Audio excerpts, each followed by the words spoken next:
Friends, welcome back to our channel. Immigrant Corner, a lot and not a lot to talk about. Nothing's happening in the world right now. Right. So Gaza and Israel back at it again. Well, Hamas and Israel back at it again. Iran's about to. They broke the ceasefire? No, there's a ceasefire, but it's not gonna last long. And JCPOA, it's looks like Iran's gonna get whatever they want, which I called it. When they were gonna go back into negotiations. Iran was gonna ask for like crazy demands, and I think they're gonna get it because this administration is like crazy weak. Because they know most likely the more principalists, they're going to come to power, so it's going to be even much more difficult to. We're giving it to them basically to do any kind of deal with them. Oh yeah. So and what that means is Iranian oil is going to hit the market. On the bright side, the oil prices is going to reduce. The gas prices. Okay. Gas prices are going to come down. On a not so much bright side, Iran will actually enrich more uranium, which, you know what, realistically, if Iran uses uranium for nuclear power, I don't have a problem with it. I think it's fine. I think nuclear power is the cleanest energy you could have at this point. Because even the nuclear waste, you could, I think, use about 30% of the waste to regenerate energy out of it. And that will even bring down the oil prices even further than what they are, and store the remaining. Aladdin's like a lamp, like a magic lamp. So anybody touches it, it's going to be contaminated. It's a little late in the night, man. He does. But yeah, I think as far as the nuclear weapons that everyone's worried about, I don't think anyone's going to use any type of nuclear weapon these days. I think we're past that era of using nuclear weapon. It's a threat tactic. I mean, if Pakistan can have a nuclear weapon, I think Iran's a little bit more stable than Pakistan. That is a different kind of nuclear weapon. No, man, that's a nuclear weapon. They got it's nuclear different. warhead. It's different. It's different. It's a curry flavored. I mean, North Korea. Put curry on it. But I mean, so when it hits, you can have the. I think. Look, I honestly think if Iran cleans up their act as far as like funding terrorism, Hezbollah, and all that stuff, I think if they start steering away from it and actually, they're not going to stop. Which they're not. I mean, like it's wishful thinking. That's all it is. They are not going to stop that. They are going to increase it exponentially. I know. I'm trying to have wishful thinking. But this program is not about wishful thinking. We just want to tell the facts. Yeah, we want to actually. That's a good point. We'll stay to the reality fact that Iran's going to increase their support of Hezbollah. They're going to increase their support in the region to gain power, and with JCPOA, they're going to get that power. We're just basically handing it to them. In a way, it's not good because we will lose our grip in that region. In a way, it's good because Iran has become like a bigger player over the past 10, 15 years. I mean, always been in the news, but I'm just saying. But it's not just Iran. You got bigger player like China. Globally. You got South Korea, you got all the. I'm saying bigger player as far as Iran's influence. Influence. You have because it's Putin. You have Xi going and meeting with. It's because what Iran is with playing. The supreme leader. Everybody is just wanting to be. Iran is placed in a very strategic place. Okay. And Iran has oil. It has a rich land. It has a lot of minerals. It has a lot of stuff. It's a very rich land. And guess what? And it's going to help with global warming too. Probably.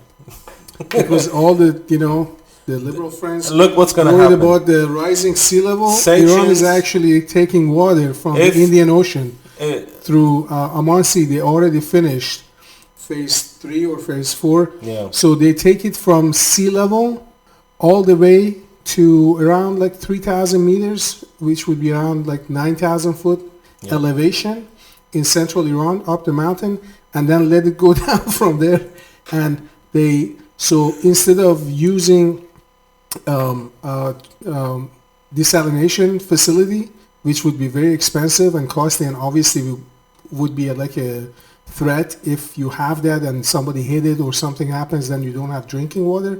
So they're only just using pumps and regular pipes to just straight ocean water with all the minerals and salt, all that, taking it up the mountain, and then like a spring, let it loose, and then in different areas they have formed or utilize it as natural filtration, and it will filter out. So by the time that they're going to filter it, it's already taken a lot of the minerals and salt out of it. I don't know. So it's going to make it easier for them. I don't know if that's going to work. So even that, by that time, they don't necessarily need to use that water as a drinking water. If they use that water for agriculture and everything else, so by the time it's done, like that would actually replenish. No, man. But they're going to use the water. It's the same water. By the time it's coming down the mountains and stuff, it's going to take away a lot of that salt.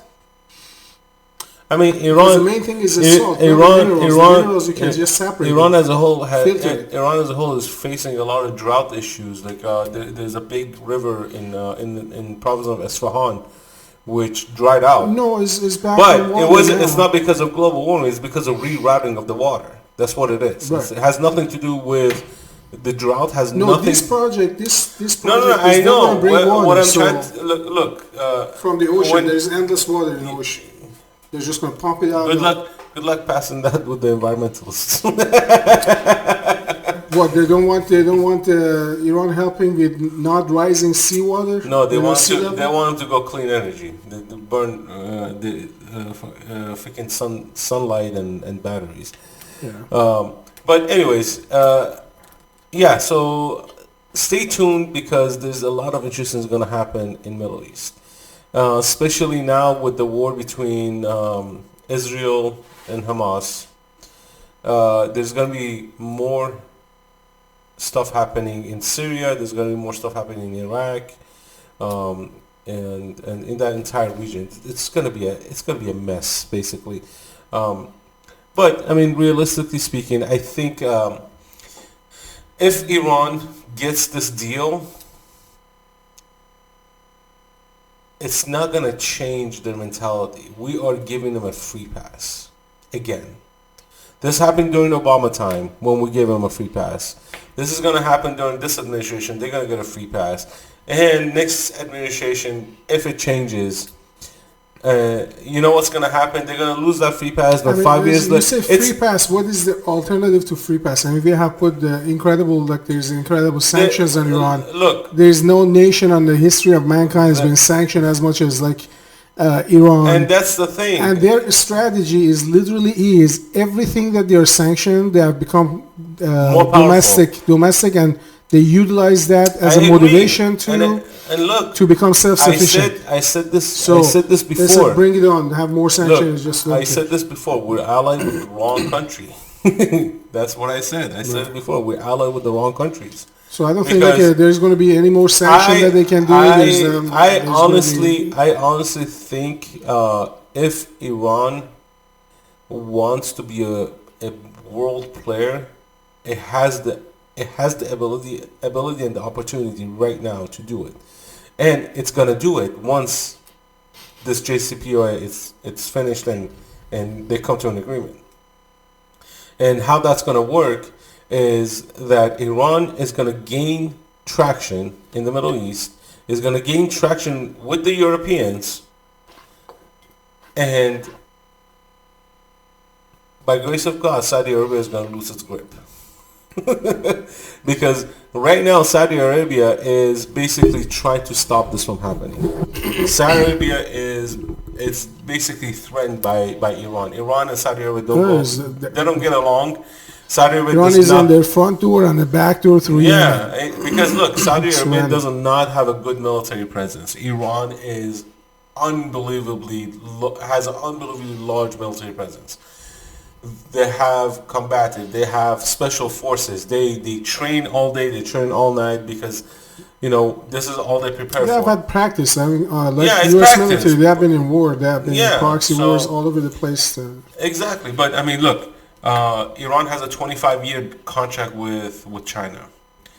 Iran probably has contracts with Japan, with North Korea, with Taiwan, with Philippines, with all these Asian countries for whatever they need to do to get ahead. Sell oil, sell products, import, export. Now they're getting to manufacturing inside of the country, which they're going to produce and manufacture stuff. By the way, something that most people don't know and nobody knows, Iran currently has the largest indoor mall in the world. The largest indoor mall in the world, okay? It's a fancy one. It's not It is unbelievable. I will put a link at the bottom of this video. Who told you about that? Oh, what do you mean who told me about it, man? Are you kidding? I told you about it. I will put a link down below in this video I for you couldn't guys believe it, like, when I for you saw guys it, to it's see it. Okay, It's it is architecturally so freaking amazing. It is gorgeous inside. Mall of Iran. The Mall of Iran, and the best part of it is, or I shouldn't say best part, but the cool part of it is majority of the storefronts are Iranian brands, Designers. Yeah. Iranian brand designers, from purses, shoes, clothing. So they saw that people, Iranians, they go spend like approximately $20+ billion in Dubai and Turkey on goods and just tourism for goods and shopping and all that. So $20+ billion, and they said, okay, we're just going to create like a one of a kind mall here in Tehran, not only to keep the money here, but all the tourists and stuff, bring tourists from other countries to come and shop here. So I mean, look, I would love Iran to open up for tourism from the U.S. That'd be ideal. That'd be great. Iran will thrive. it would, once it gets to that stage, you know what I'm saying, even if the nations have disagreements, man. but eventually it would, their interests would kind of like combine and just... the interest will increase. The relations between the West and Iran will actually strengthen, and it'll be good for everybody, to be honest. It could even potentially bring some sort of peace in that region. No conflict, no. Even Afghanistan can benefit from it. I don't think so. I don't think so either, but I'm just like, again, I always say there's no peace in the Middle East because, there's always going to be proxy wars. There's always going to be conflict over region, conflict over borders, conflict over land, conflict I don't think so in a sense, like the U.S. and the West as a whole, they put a lot of pressure on Iran for the past 40+ years. Now, Iran sees itself as having an upper hand in a sense, like they see all this stuff that's been done to them, they have strategically just, it's like a zombie. They have come back and just like no matter what you have done, they just keep coming back and causing issues and stuff and become an active global player. You know what I'm saying? They just sent like tankers and ships and stuff to Venezuela. A decade ago, that was unheard of, like, without having logistics and all that stuff. And security, just doing that. They feel like so emboldened, and in a sense, like rightly so, because they have done a lot of, good tactical moves on the ground. And for example, war in Iraq was definitely, it was a godsend to them. Afghanistan, the same thing.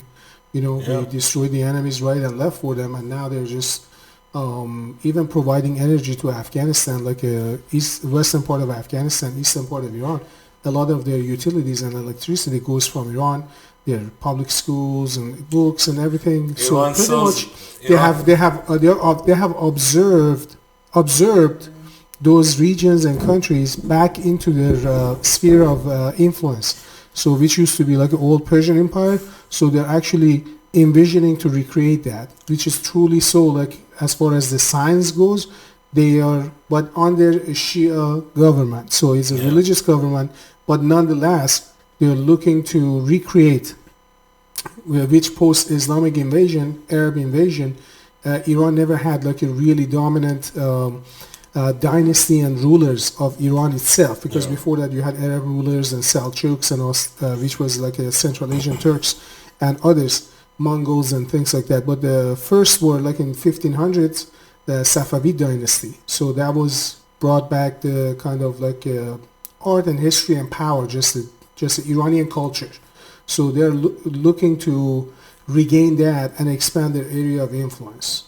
So what do you think is going to happen to Israel after all this? If Iran gets more traction in the Middle East, I think Israel's going to. It is going to. My I don't view see a is, good is thing for going to be Israel. my view is going to be. It just depends on. Israel is a small country, and then the other thing with Israel, the issue is like. A lot of Jewish folks have great life outside of Israel. Now, life in Israel is not an easy life. I mean, think about it. Let's say living in Gaza, right? Those areas are heavily contested. Those are really ideologically based people. But I think like the Palestinian side and their backers are much more ideologically devout to their cause than, let's say, Extreme. They're more extreme. The Jewish in their state, views. because a lot of them, they live a really comfortable, wealthy life, educated, a lot of money and stuff in the U.S. and other Western countries and just elsewhere. So at some point, it's going to be, if it's going to be dangerous for them to just keep going out of bunkers, at some point, even in Iran, I remember when Saddam was sending missiles and stuff, a lot of people, they flooded Tehran and went to the coastal Caspian Sea region, even renting staples, renting just small places where the animals, they would keep the animals and stuff, just in order to keep their families safe from the missiles. Yeah. Meaning a lot of people, when it comes to the security, they would take security over anything else, especially not necessarily for themselves, but for their kids and for their families. So if it's going to become these events that we see, all this like fireworks and stuff over Israel, and it's a small place, so meaning Hamas can reach pretty much all over Israel. Hezbollah, even much more stronger military force, can reach all over. And I don't think any kind of air defense can have capability. Well, you gotta look, I mean, the air defense is costly, technically, It's costly. ammunition and anything to be able to sustain that.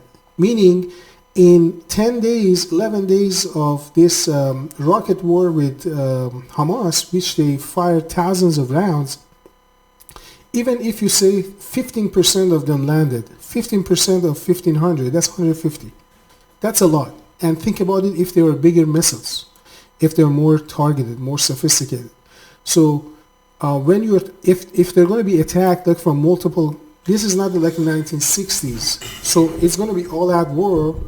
So I think like that's more likely to happen in the next the thing is, several years. It's costly, okay? And when it comes down to Israel, we're actually funding their defense. Technically, we are funding their defense. They have no economy outside of any aids that they're getting.